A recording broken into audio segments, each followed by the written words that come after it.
بسم اللہ، الحمدللہ والصلاۃ والسلام علی رسول اللہ۔ آؤ قرآن و نماز سمجھیں آسان طریقے سے 3 منٹ میں۔ سبق نمبر 5B، جس میں ہم سیکھیں گے عربی گرامر۔ عربی زبان میں 3 قسم کے الفاظ ہوتے ہیں: اسم، فعل اور حرف۔ اسم یعنی نام، جیسے کتاب، مکہ وغیرہ، یا صفت جیسے مسلم، مؤمن وغیرہ۔ اور فعل یعنی کام، جو کام کو بتائے۔ اور حرف جو اسم اور فعل وغیرہ کو ملائے، جیسے سے، کے لیے، میں وغیرہ۔ اب ہم لیتے ہیں اسم کی علامتیں۔ کتابن یعنی کوئی ایک کتاب، ان آخر میں یہ بتاتا ہے کہ وہ اسم ہے۔ ایک دلچسپ بات یہ ہے کہ آپ آخری حرکت نہ بولیں، یعنی کتابن کے بجائے صرف کتاب بولیں تو بھی کوئی فرق نہیں پڑتا، وہ کوئی خاص کتاب تو نہیں۔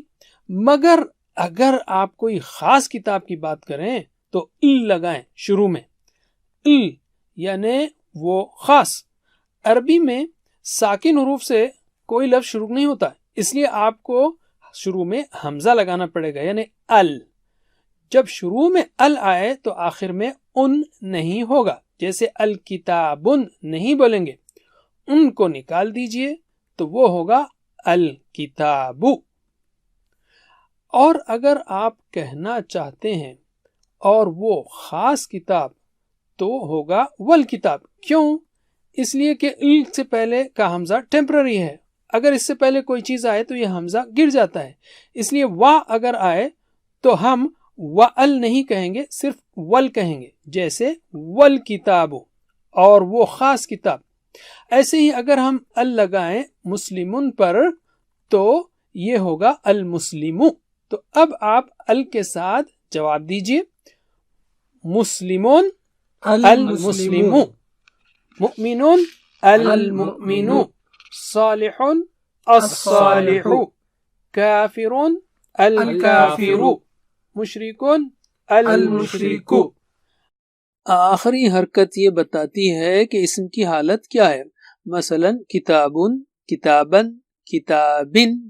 یہ اس پر ڈیپینڈ کرتا ہے کہ کتاب سبجیکٹ ہے یا آبجیکٹ ہے یا حرف جر کے ساتھ ہے۔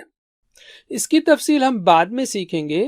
اب آخر میں 2 زبر والے الفاظ کے لیے ال کے ساتھ جواب دیجئے: مسلمان المسلمہ، مؤمنن المؤمنہ، صالحن الصالحہ۔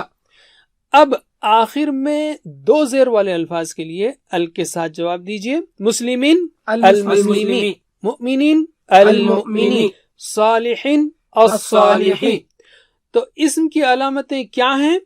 شروع میں ال جیسے الکتاب، یا آخر میں اون، ان، ان جیسے کتابن، کتابن، کتابن۔